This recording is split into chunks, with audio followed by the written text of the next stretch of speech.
Hello everyone, myself Sampada Ganapati AMBIG from first year AIDS. My startup company name is Vision Cool, product present name refrigerator, product proposed name freezer.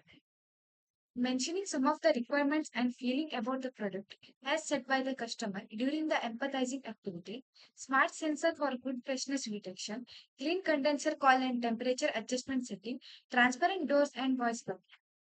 Based on the empathizing stage and considering the feelings and requirements of the customer, many new features are added to the existing product.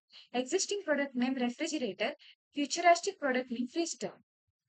Some of the additional features to be added are mentioned here: Wi-Fi connectivity, multi-zone cooling, flexible storage, antibacterial coatings. In prototype stage, the real working model has to be manufactured due to time constraint. The mentor advised to draw a sketch. The sketch is given below. I request the viewers of this presentation video to comment your opinion to satisfy the testing stage. Thank you.